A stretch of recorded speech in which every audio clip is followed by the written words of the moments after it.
Oh, Hey, how are you? calling Chris Anderson in the ether. Where I, are you? I am in ether. Well, as I speak now, I am in Paris. But as you view this, I'm going to be in Amsterdam because I've run short of stroop waffles and I have to go get Oh some. my gosh, a stroopwafel shortage has It is. struck It's Chris crisis. Anderson. That's And if right. you guys don't know what stroopwafels are, look it up, check it You out. haven't lived. You Yeah. haven't lived and your blood sugar hasn't gotten as high as it can get. Yes. So that Well, means that we're not in the studio. Where are you? But you're no, still in Chicago. I'm in Chicago. Actually, I'm in Chicago as I speak, but I'm in East Point, Michigan as you're watching this, giving a speech about the Ghost Army. So cheers to that.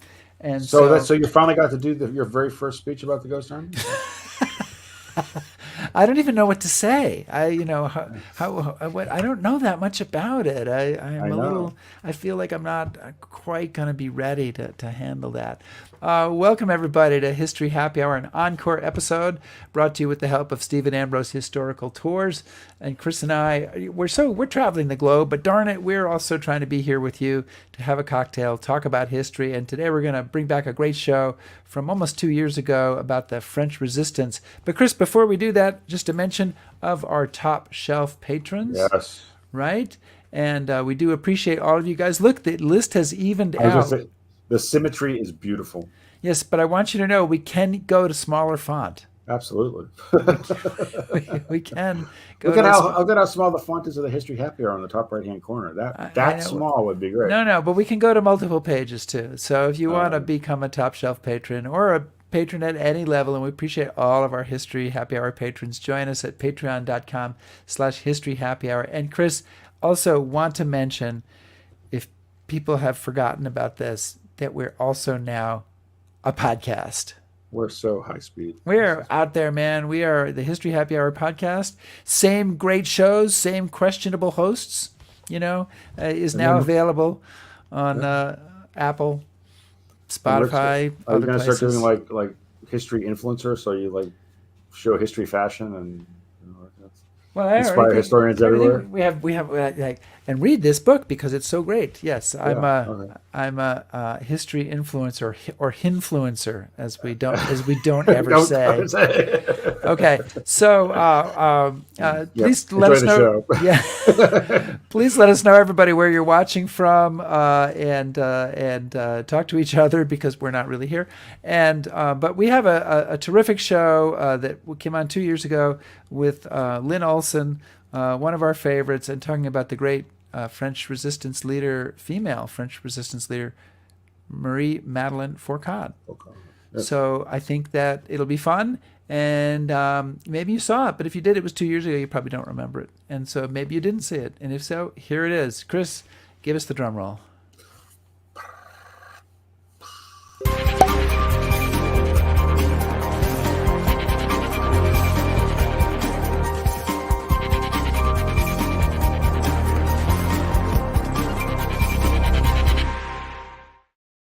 All right, the bar is open.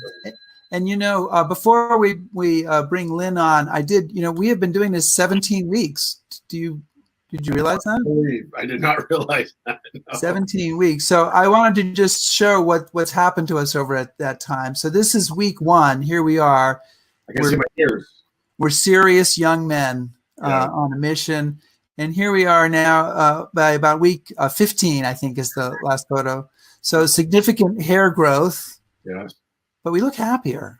We do? Okay, We good. do. Maybe goofier. I'm not Goofier. sure which it is, but in any case, we have aged over this time, and we'll keep this going so that we can see how it continues over the weeks. We'll reach the point where the long hair just falls out and then I'm bald. Yeah. There you go. So our topic and guests today are really close to my heart. I've been a fan of Lynne Olsen's for more than 20 years, since I read The Murrow Boys, which she co-authored with her husband, Stanley Cloud. Lynne's a New York Times best-selling author with, I think, 8 books, history books, many of which have to do with World War II and Britain's role in World War II. And some of those titles include Citizens of London, Last Hope Island, Those Angry Days, and a book that made a big impact on you, Chris, A Question of Honor, about the about the Kosciuszko Squadron. Former U.S. Secretary of State Madeleine Albright, who is not here with us today, has called Lynne our era's foremost chronicler of World War II politics and diplomacy, and many of her books grace my shelves here in Chicago, including her most recent one, Madame Fourcade's Secret War. And so it is a great pleasure for us to welcome today Lynne Olsen. How are you? I am fine. How are you? Excellent. Great. Lynne, did you bring a cocktail? I did. What'd you bring? Wine. Wine. Excellent. Wine. Oh, we're all in the same. In the spirit of things. Two reds and one white. Yeah. Oh, you gotta cover your bases. Well, we're thinking of France. I did go out and made sure to get a French wine. It's only a little, table wine, but it'll do. It'll do. Nice. Yes. So the subject of your book and the subject of our show today, Marie-Madeline Fourcade, at age 31, became the leader of one of the largest and arguably one of the most important resistance organizations in France during World War II, the Alliance, or I'm sure the French say Alliance or some such thing. And I first heard her story some years ago, staying at this amazing bed and breakfast in Normandy, Manoir Canet, run by her son, Jacques Fourcade, and his wife, Alix. And we have been there many times over the years, and it's a wonderful, wonderful place. And I was so excited, Lynne, when I heard, when Jacques told me, actually is how I first heard of it, that your book was coming out, excited that this story would become much more widely known.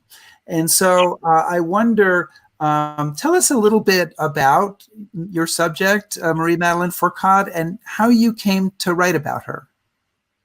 I really found out about her when I was doing research for the book I wrote right before Madame Fourcade's Secret War, which is called Last Hope Island. And that book is about the relationship between Britain during the war and the occupied countries of Europe. And in doing that book, I had already done a lot of research about resistance movements in the various countries, but I did a considerable amount more research about it. And in doing that, that's when I found out about Marie-Madeline. I had never heard about her before. I had never come across her name before. And during that research, I not only came across her name, but I came across the extraordinary things she did. And the fact that she was the only woman to head a major French resistance organization during the war. And I thought that's extraordinary, that I had never heard of her. And so I looked into it some more. And after Last Hope Island came out, I was looking for a new subject. And this is the first book that I've written that's been only about one person. I mean, it really isn't. It's about Alliance. It's about the French resistance movement as a whole. It's about their relationship with Britain. I mean, it's about a lot of other things, but I have one key character, which I've never had in any other book. And the reason is that her story was so incredible. Yeah. That, I decided she really deserved a book of her own. So that's how I mean, she's very similar to some of the other people that I've written about in some of my other books, which are, I like to look for unsung heroes, people that, haven't gotten the credit they deserve for whatever things that they have done that of note. And in fact, most of my books have that as a feature, at least one unsung hero.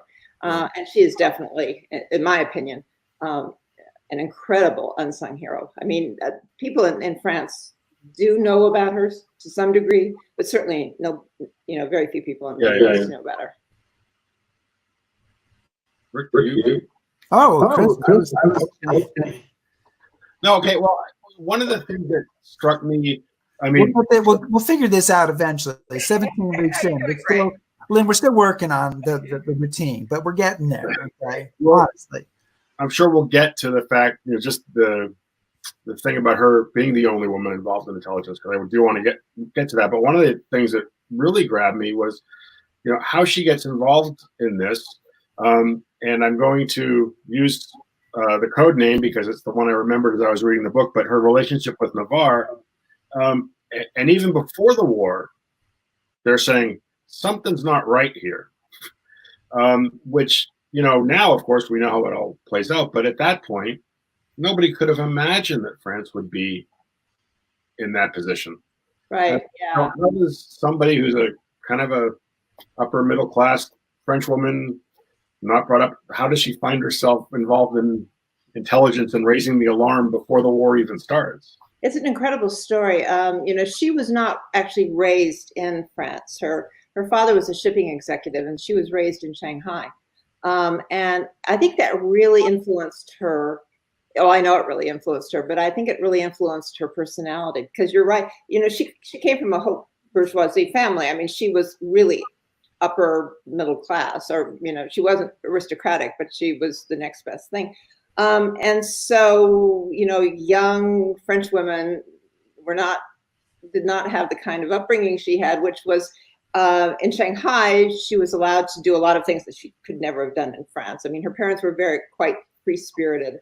And so Shanghai was a real, it was a center of excitement and intrigue during this time. We're talking about the early 20th century. You know, lots of drug smugglers, gangsters, you know, Bolsheviks, White Russians. I mean, it was an incredible place. And she loved it. She had a spirit, I think, of adventure, and she craved it, I think. And, you know, of course, you know, if she'd been raised in Paris, that probably wouldn't have happened. So that really influenced her. She came back, and she had this real love of France that was quite unrealistic, I think, having not grown up in France. So when she came back, her father died, and her mother and her siblings, and she came back to Paris, and she went to school there.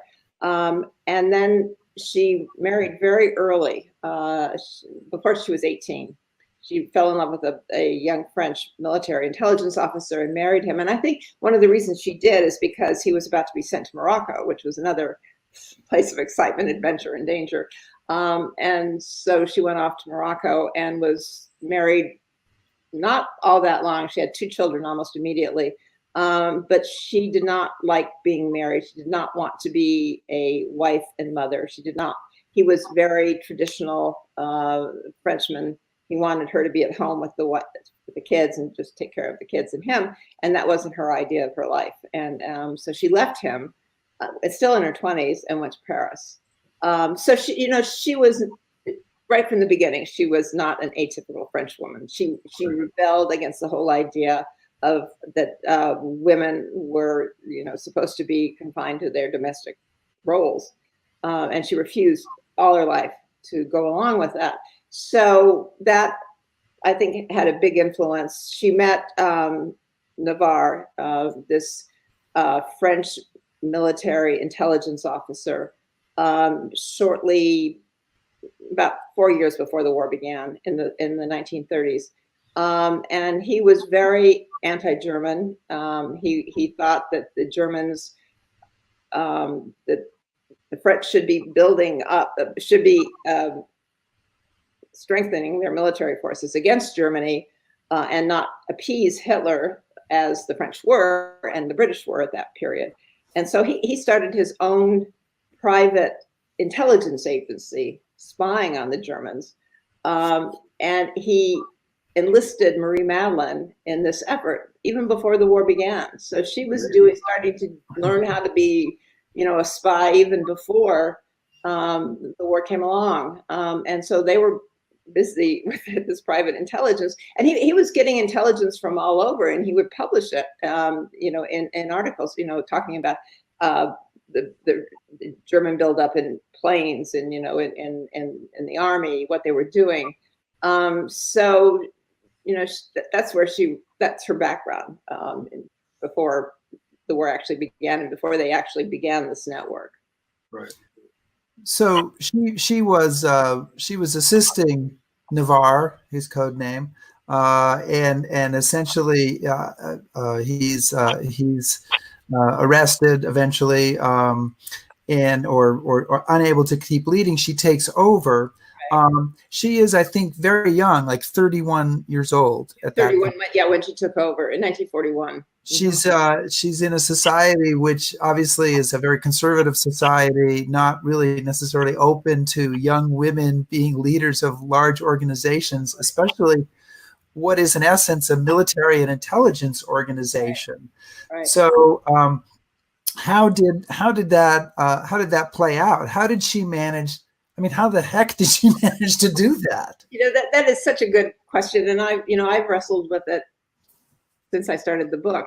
Well, first of all, she was his deputy. The network Alliance was actually created in Vichy. They went to Vichy after the French capitulated, and after the collaborationist government, the Vichy government moved to Vichy. The French government moved to Vichy. And so Navarre and Marie-Madeline went there because Navarre told her, this is where all the intelligence is. We've got to find out what's going on there. So they ended up there, and she was his deputy. He made her his deputy, which was an incredible thing to do. Again, just going back to what you said about women's role in France, that was just unthinkable that he would do it, but he did. And so she was his deputy right from the beginning. So she was really the one who had the hands-on relationship with the young men, mostly young men in the beginning, that they recruited as agents. She was the one who taught them to code, how to do their job. She was the one that gave them money, found them places to live, found them places to hide. So she was involved in all that, the kind of administrative, logistical stuff. So they got to know her in a way that they did not know Navarre, and who was up there big dealing it with Pétain, actually spying against Pétain, but big dealing with him. So Marie-Madeline, that was her role. So that's how she learned to be a intelligence network leader as well. But it still doesn't answer the question that you asked. How did she do it? It's a question that I asked everybody that I interviewed. How did she do it? And what came across to me from what people said was that she was just an extraordinary person, that she had an aura of authority about her. She was really beautiful by all accounts. She was a beautiful young woman, but she had this incredible aura of authority that made military men, agree to her as their leader, which is, I interviewed, there were a couple of people that I thought were really good in trying to explain what she was like. And one of them was the son of one of her top lieutenants during the war. And I was interviewing him in Paris, and he said, actually, he is her godson. And so he knew her from, the time he was very young. He said that if you walked into a room and she was there, the only person that you focused on was her, that she had this extraordinary charisma that just took over. And he said he was scared of her. I mean, that he was, really in awe of her all the time when he was growing up. But that she just had this, this thing about her that made people really respond. He also said to me, and I think in many ways this explains her more than anything else that I heard about her. He said she didn't operate according to society's rules.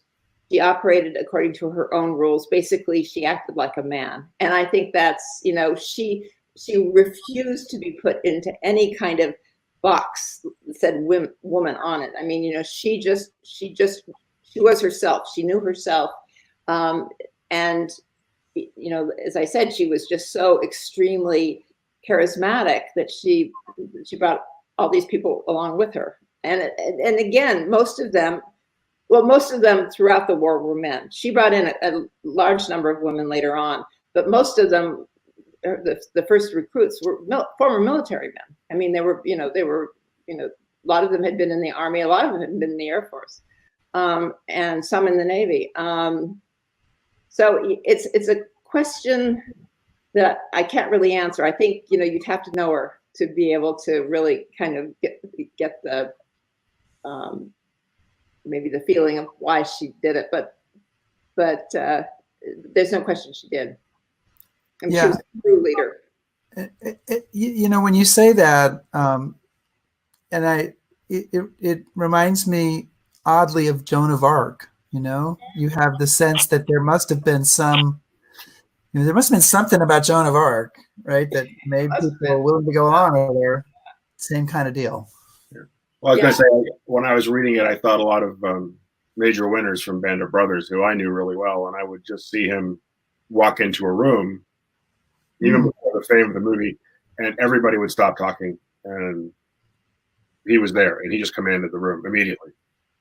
Yeah, there are people like that. I mean, I haven't run into a huge number, but I have some that are just that are extraordinary. You can't really explain. Right. They just are there. I mean, they just have it. And she did. Well, one of the things that I kind of struggle with the guests and the people I talk about is a lot of Americans have a very kind of skewed view of France during World War II and French history and what happened. And one of the things that I think our listeners would benefit from is kind of getting your thoughts on what is the resistance, because, you know, there's no one resistance head. And so I think to help our listeners understand what we mean when we say the resistance. Yeah, the resistance really in all countries was very amorphous. I mean, the resistance is kind of a catch-all term for rebellion against the German occupiers. In France, there were. It's very complex in France. I mean, there were resistance networks and resistance movements, and resistance networks tended to be active, to be actually doing something. And I'll talk about the various kinds of resistance networks in a second. And then there are the resistance movements where people are against the Germans, but they may not be doing anything. In other words, they may not be collecting intelligence or being involved in sabotage. They may be, you know, putting out underground newspapers, but they're not actively fighting, you know, doing something active to resist the Germans. When I talk about the networks, in the book, I talk about three different, first of all, the networks, there were hundreds of resistance networks all over France. There were some major ones, and then there were some very small ones. So, you know, Marie-Madeline's intelligence was not the only one by any means. I mean, there were a lot of intelligence networks. It happened to be one of the biggest and one of the most influential, most important, but there were many, many. And I basically break it down into three important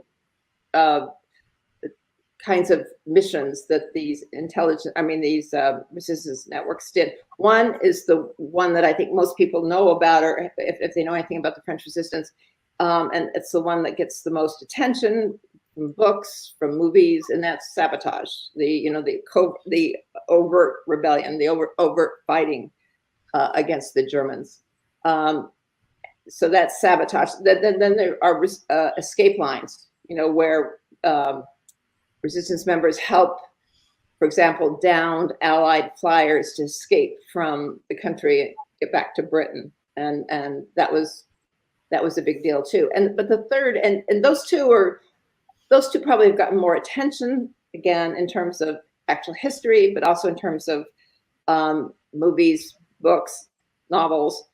But the third one was really the most important, and that was intelligence networks. And the reason for that is that the Allies needed information about the Germans and their presence, military presence in these various countries, needed it desperately for their own offensive and defensive activities against the Germans. So they needed to find out what the Germans were up to in all these countries and what they were doing, and especially for France. France was incredibly important for the Brits because obviously it's the occupied country closest to England, which means that especially early in the war, that's where where German planes were based. Most German planes were based. The ones that bombed London and other British cities during the Blitz. The ones who, basically tried to knock out British defensive capability in the Battle of Britain. They were based in France.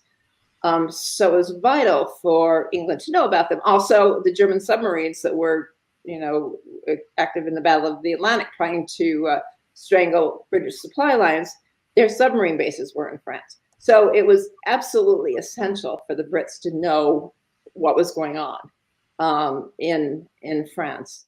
And so the intelligence networks were important from the very first day of the war to the very end of the war. And Marie-Madeline's network supplied an extraordinary amount of important military intelligence to the Allies, both to the Brits and the Americans. But it's also unique in that it was created in the 3 months after France capitulated in 1940. One of the earliest intelligence networks, one of the earliest networks, period, to be created, and it lasted until the end of the war, which was really unusual because the Germans were incredibly good at finding and ferreting out these resistance networks and basically crushing them and executing many of the people. That's something I wanted to ask about, and I want to remind everybody that we're talking to Lynne Olsen, author of Madame Fourcade's Secret War and many other books. And I want to encourage you to post any questions that you have, and we'll get to them starting in a few minutes. But Alliance was a big organization, thousands of people, and reading the book, you get the sense of this war on Alliance that the Gestapo is fighting, and kind of waves of death is the only way I can describe it. And you describe the different waves of people who worked for the organization, and the agents who started at the beginning, not very many of them survived, and there had to be new waves of people, and the Gestapo is constantly on them, constantly trying to annihilate them, to liquidate them, and hundreds of people didn't survive, and she was haunted by those deaths, wasn't she? She was incredibly affected by those deaths. She really looked on her intelligence agents as if they were her own children. I mean, remember, she was very, very young. She actually had 2 young children that were alive during the war. They were in, I think 9, when the war began, they were 9 and 6, I believe. And she saw them very, very rarely. She saw them maybe 2 or 3 times during the war.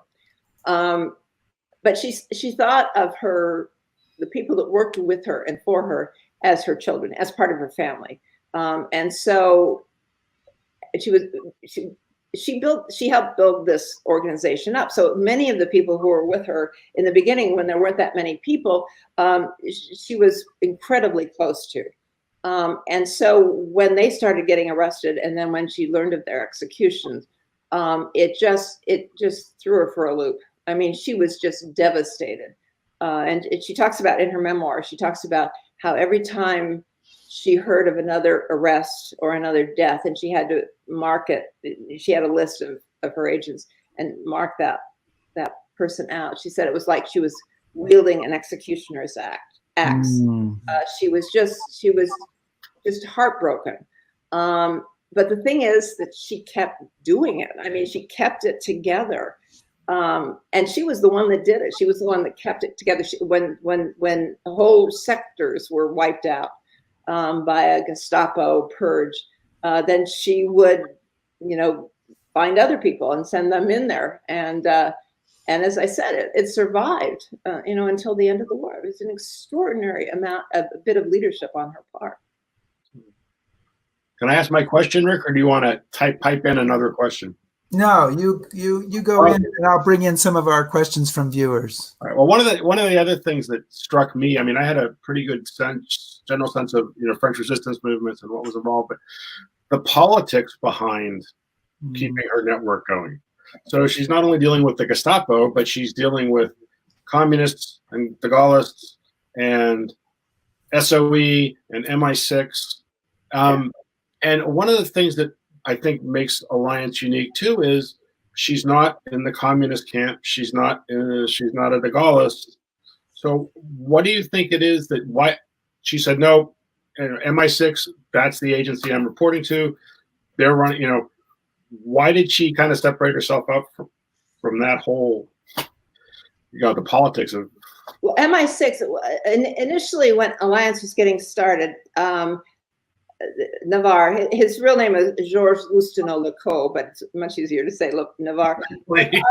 Navarre went to, they needed money. They needed money to be able to not only to keep this infant network going, but to expand it the way they wanted to. So they went to both de Gaulle, who had just gone to England and was founding the Free French movement, and they went to MI6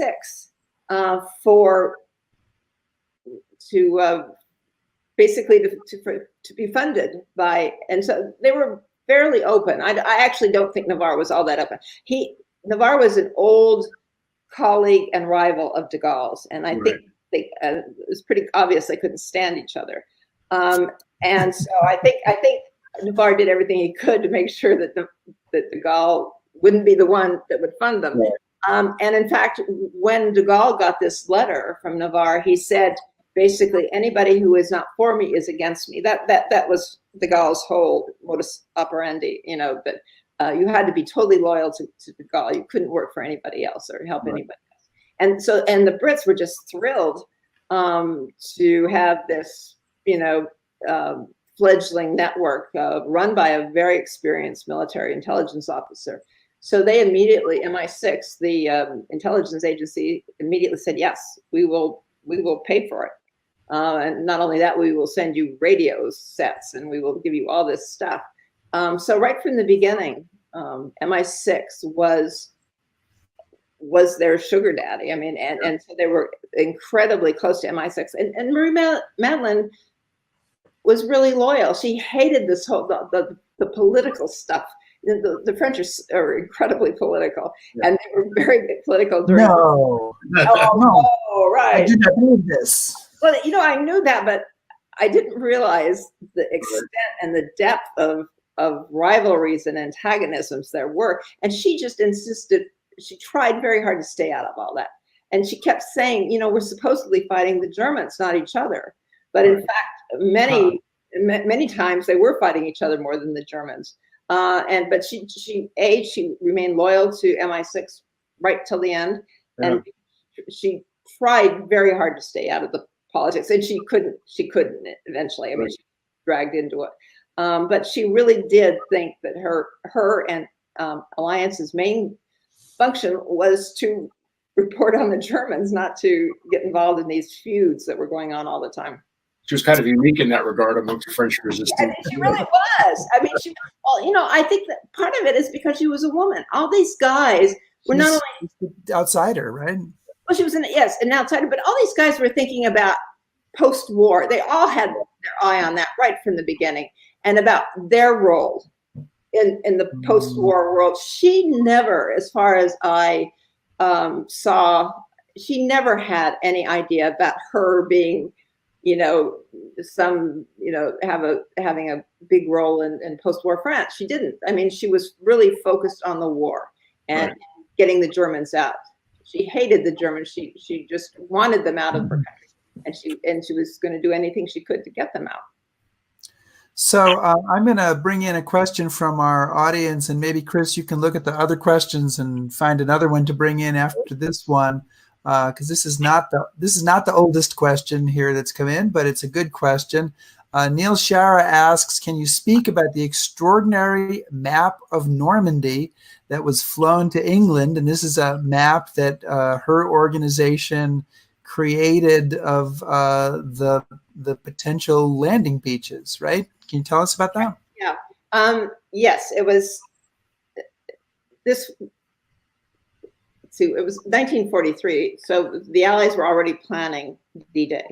And Alliance, along with a lot of other French intelligence organizations, were asked to come up with maps and other information about the beaches. They hadn't decided yet by this time, I think maybe they had decided on the D-Day beaches where they were going to be in Normandy. But anyway, it just so happened that the subsector of Alliance that covered those beaches was run by a sculptor and artist named Robert Douin, and he knew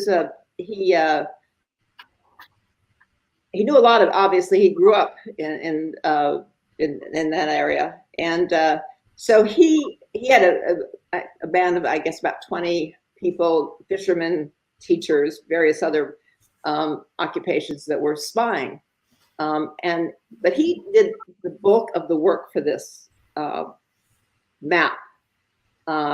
He would go out with his son, and they would bicycle and walk up and down, and he would sketch. I mean, he was an artist, so he would sketch, and then they would try very hard to stay away from sentries. But he had access to the bell towers of churches in the area because he had done a lot. He worked on them, right? He did. Yes, he had done some work on them, and so he could go up in those bell towers and not be observed by any sentries, and would have this, panoramic view of what became Utah Beach and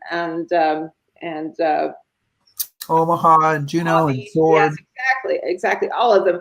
And so he took all that in, made sketches, and in the end, it was his masterwork. He had a 55-foot long map of the beaches, the actual beaches that the Allied troops landed on D-Day, along with information about the German troop presence, etc.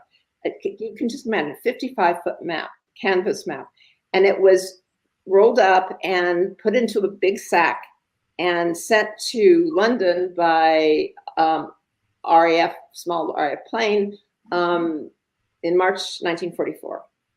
And Douin had already been told that the Gestapo were on his trail, but he insisted on continuing. And in fact, MI6 said he should get out and come to London, but he said, no, I'm going to finish this. So he finishes it. It gets sent off to London. Marie-Madeline is in London at that point. She takes it, gets it, and then sends it immediately to the War Office. He is, I think, just a couple of days later, he and 15 of his agents are arrested by the Gestapo. And the morning of D-Day, as the naval guns are booming off the coast, and so many of the troops have maps in their hands that, were based to some extent, to a large extent, on that map that Douin and his agents put together. He and the 15 agents were taken out of their jail cells, and they were shot in the courtyard. They were killed, and their bodies were put into a truck, and nobody knows where they were buried. So he sacrificed his life for it, but it was an incredible. It was really, really important. There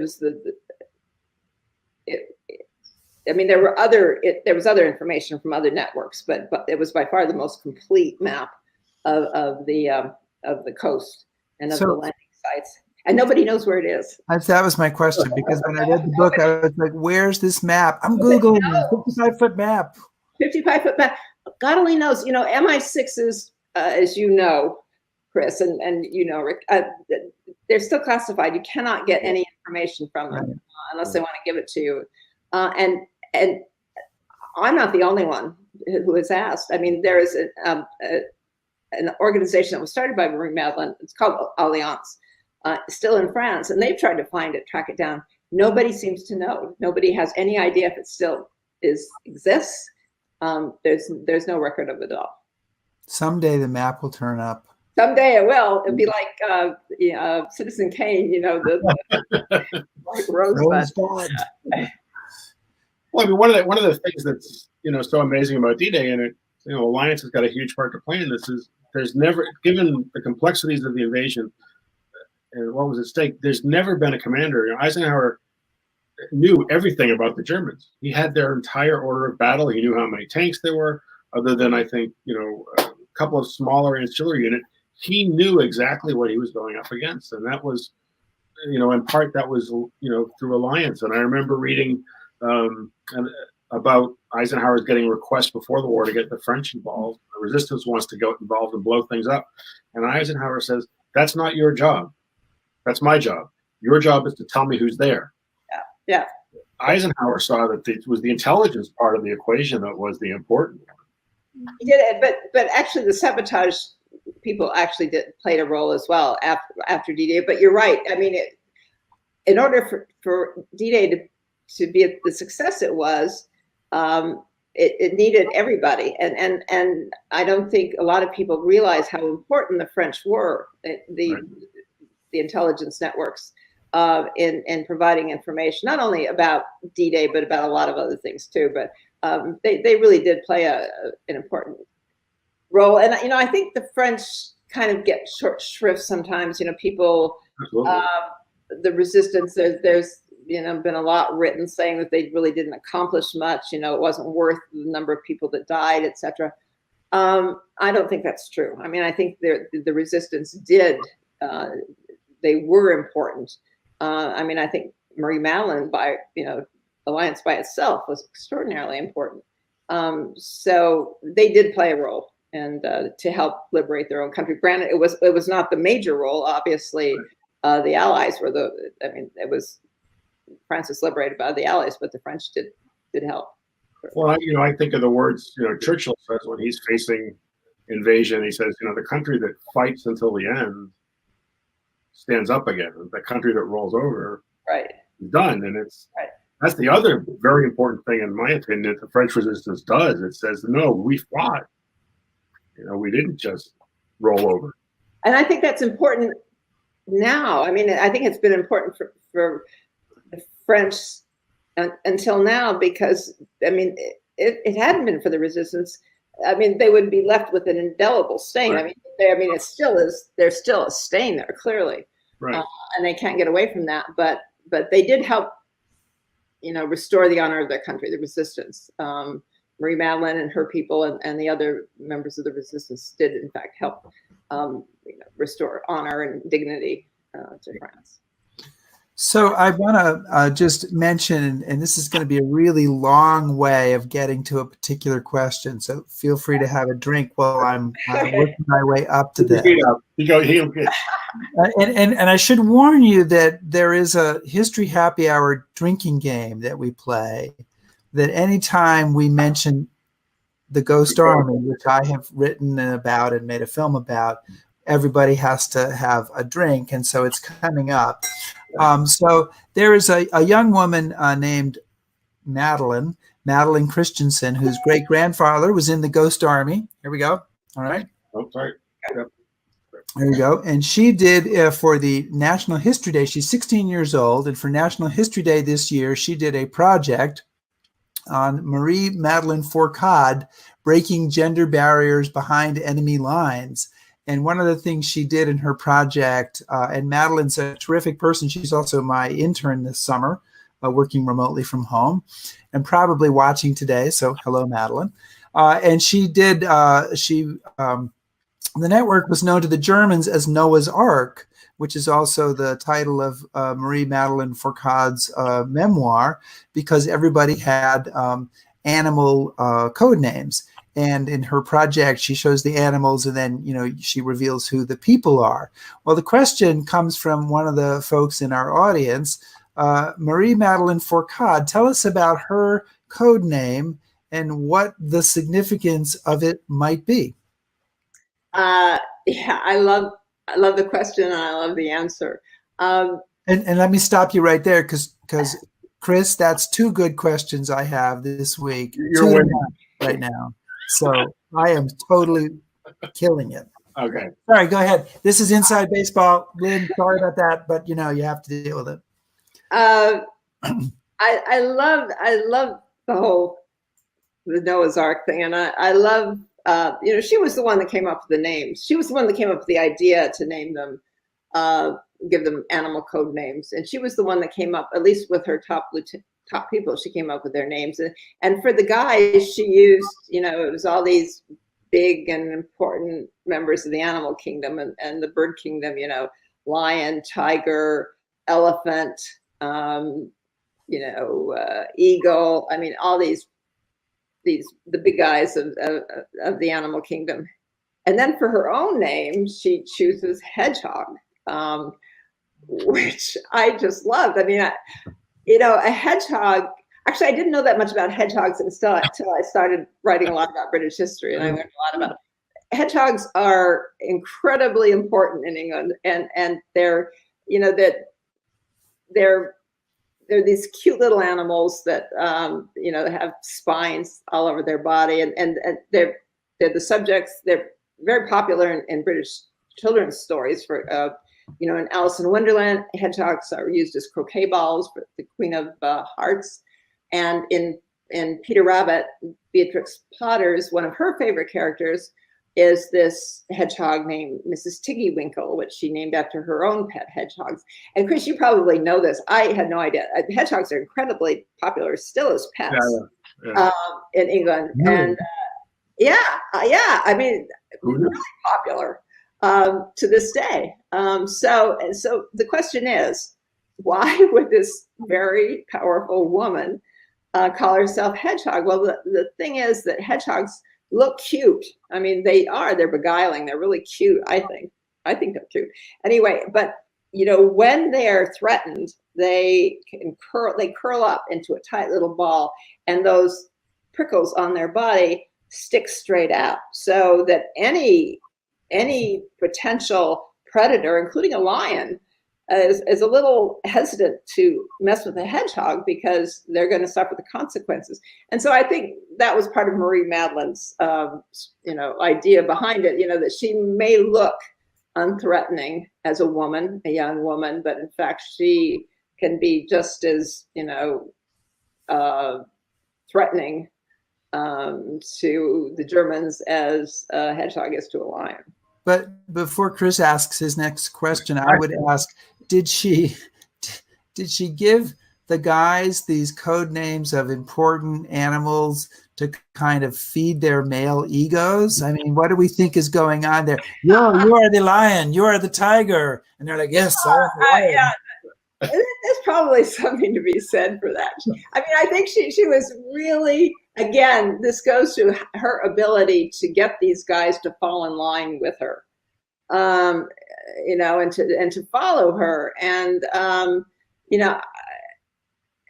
she did have this aura of authority. I mean, she expected to be obeyed, but she I just would have loved to have seen her in action, with guys, because they not only respected her, I think they really cared deeply about her. She was really important to them, and so I wouldn't be at all surprised if that wasn't, feed the male ego a little bit, and it worked, I think. Well, it needs feeding. So let me turn it over here to my incredibly intellectually powerful co-host, Chris Anderson, for the next question. Well, one very quick one, and you've alluded to it a little bit, but we had a question from my friend Ted, and Ted is interested in the finances and how does the kind of the resistance pay for itself? I mean, I was fascinated. You mentioned in the book at one point the Alliance sets up its own bar. So were all the funds coming from Britain, or were they funding? Pretty much. Okay. Yeah, pretty much. MI6 financed the whole thing. And it cost a lot of money. They were because Alliance was so important to them. They spent an enormous amount of money on Alliance, and it would come in. The money would come in usually in various ways, but there was I write in the book about kind of a taxi service, that was run by the RAF. Little planes would fly in from Britain to various landing spots in France, where Alliance landing spots, and these tiny little planes would be carrying money. They would be carrying new equipment like radio sets. And they'd be carrying agents. The agents would go back and forth to London. So it really was a taxi service. In fact, she went to London via this taxi service. So the money was coming in, but it was British money. It was MI6 money. And as I said, I don't really know how much they paid, but they spent an enormous amount. Oh yeah, I just remember reading the book. You know, a million here, a million there. Yeah, a million here, a million there, whatever. And you know, quite frankly, certainly if you were in the top echelon like Marie-Madeline and our other guy, I mean, they'd also send in cigarettes, they'd send in chocolate, they would send in stuff. Sometimes with they would send in things that nobody had in France. So they did get, you know, extra fringe benefits as a result of it too. So I have a question from Madeline, who I just mentioned, who did the project, the National History Day project. And she says, I really respected that Marie-Madeline and the other women of her organization used their brains and wits to gain information. Marie-Madeline said she was not a Mata Hari. Do you think that the other women in her organization were respected or treated differently? You know, I'm not sure, Madeline, if she was the one. I think I quoted one of her agents, Jeannie Rousseau, who was one of her big agents. She found out a lot about the V1 and V2 terror weapons that Hitler was developing. She was a young French woman in Paris, and I think she was the one who said it. But you know, I don't know about all the agents, but the female agents, but they were very professional. Certainly Marie-Madeline was. Marie-Madeline never, I mean, she was captured at one point, but she wasn't facing Germans on a day-to-day basis like some of her other agents who were in contact with them as spies. But she was an incredibly professional, an incredible professional, and she insisted that everybody else in her organization, including the women, be that way too. So I don't know, what happened to other agents, but I suspect, I just don't know. Anyway, she and the major agents, the female agents that I know about, did their work without, I think, resorting to sex, although who knows. My turn, Rick? Look, I've come up with a new signal. Are you ready? Oh, okay. So when I lean back, okay. You can talk. and when I lean forward, you can interpret. Well, what part of alternating is confusing? Yeah. Well, one of the things I've been curious about since I've been reading your books for so long is that they all, or many of them, pass through London. Mm-hmm. And so it must have a particular significance to you. And I'm a little biased because I moved here and I love it here. And this is about my hometown. I was wondering, what is it about London or that period of time that kind of draws you into all these stories?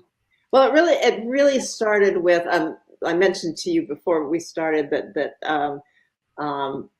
London is my favorite city outside. I live in Washington, and actually I love living in Washington, D.C. It's my favorite city, but London next to Washington is my favorite city, and has been since I was very young.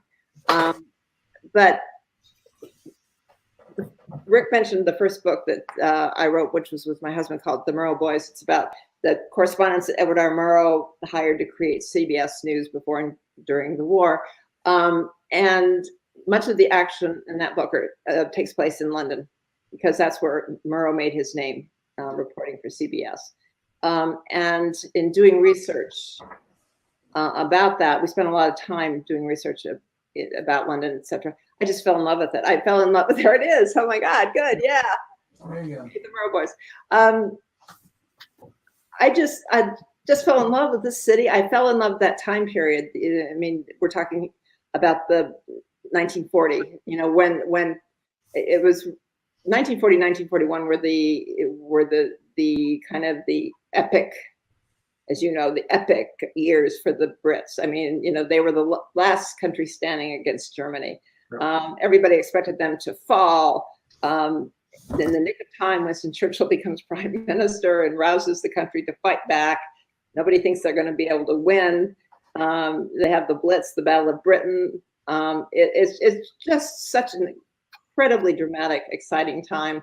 And as I said, I just fell in love with the story, and I also fell in love with the city. And after doing that book, and then I wrote several other books before the book that I'm going to mention in a minute, I wanted to do a book about London during the war. I just thought it was just such an amazing place during the war. It was, I think, the most exciting place to be in the world during World War II.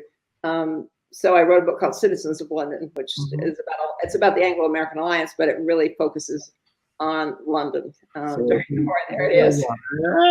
I'm a fanboy. What can I tell you? So, you know, for basically that's why I just, and then, you know, if you focus on a period of you know, a period, then you find out things about every book. You find out something new, and then you think, oh my, that would make an interesting book, and so that leads you to the next one and the next one and the next one. So virtually all the books that I've written 8 books, as Rick said, but 7 of them have been about, in some way, about Britain and World War II, including this book. I mean, there's a lot about Britain in it, and I've gotten the ideas from previous books. I mean, that's one of the good side effects of writing about focusing on one particular time period and one particular event. So that's really, and I still have, I mean, I may have run out of books to write about England and World War II, but I'm still. Oh, no. We'll talk later. Bring on some ideas. We have only, I mean, technically we have only about 30 seconds left, but let's just forget about that because time's not that important. We can go a tiny bit long, but we don't want to impinge on you too much. I only have 73 other questions left on my list. But I'm going to skip my list because someone asks us, they said, please tell the story about her being captured. And I would say, don't tell all of it, because you should buy the book, but give it, when was she captured? And obviously, I mean, perhaps people don't know, obviously, but she did survive being captured, but she faced her own personal moment with the Gestapo, didn't she? Yeah, she did. She was captured twice during the war. The second time was after D-Day. She'd been in England until after D-Day. She'd been there almost a year, and came back and went to Aix-en-Provence in the south of France, and she was captured there by the Gestapo. They knew she was a spy. They did not know she was Marie-Madeline Fourcade, who they were after. But so she was taken to a military barracks in Aix, downtown Aix, and put into a jail cell, just a military jail cell. And the following morning, the head of the Gestapo from Marseille was going to come to Aix, and she knew that once he came, they would find out who she was, and that, you know, she knew that probably torture was in the cards, and that she didn't think she was afraid that she would not be able to withstand the torture, and so she considered actually killing herself at that point. But then she thought, no, that if she killed herself, that the network would then die along with her. So she decided to try to think of a way to escape. And I'll make this very short. It goes on much longer, but it was a very hot night in Aix. It was July. It was sultry hot. She was covered in sweat, not only because of the heat, but because she was terrified. And she remembered a story that her father told her in Shanghai about Chinese robbers who would strip themselves naked and cover themselves with oil to be able to get in through the bars of, you know, gates and windows of the houses that they wanted to rob. And so with that in mind, she went to the window. There was only one window in the jail cell. Keep in mind, it was not a Gestapo jail cell because she wouldn't have been able to do what she was able to do. But anyway, it's just an ordinary jail cell, and there was no glass. It was just a window with bars. And she noticed that 2 bars were a little bit wider than the other bars. So what she did, to make a long story short, is she took off all her clothes, put her dress, her summer dress, in between her teeth, managed to get up, and she was very slight, she's very slender. She managed to get her body through those bars. It was a long, complicated process, and it was terrifying on her part. But the upshot was that she jumped down. She was naked. She crawled across the street on her hands and knees with the dress still in between her teeth, got across, put on her dress, and made her way back to Paris. It's an amazing story. It's all true. I mean, it's just, wow. It's just stunning. Wow. And you can, there's a picture in the book, a photo of her at, where if you look very carefully, she's got bruises all over. She's got bruises all over her face and all over her neck. But, you know, talk about presence of mind. Ooh. Lynne, if only this were a 2-hour show, we'd have so many more questions to ask you. But when's the movie coming out? I think is the one that everybody would like to know. Well, there are discussions going on. Sure. It's one thing that one finds when something's optioned, it takes forever. So I can't say anything yet. No, of course not. As long as Rick's got to portray Navarre, I think. Okay, it's a deal. No, I think I'll be some old Frenchman. But Lynne Olsen, thank you so much for joining us today on History Happy Hour. And this has been absolutely amazing and fantastic. So we really appreciate your being here. We're going to drop you out now to finish our show. If you want to hang around and say hello to us at the end, you can. And if you need to go someplace else, that's also good. But thank you so much for joining us. Well, thank you for having me. It really was fun. Good.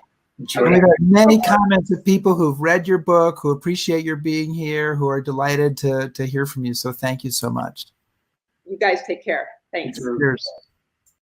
Okay, and we're back from that Encore episode. And Chris, we also have we have a bunch of live episodes coming up. I promise. We're not taking another week off, except for maybe Thanksgiving, until Christmas.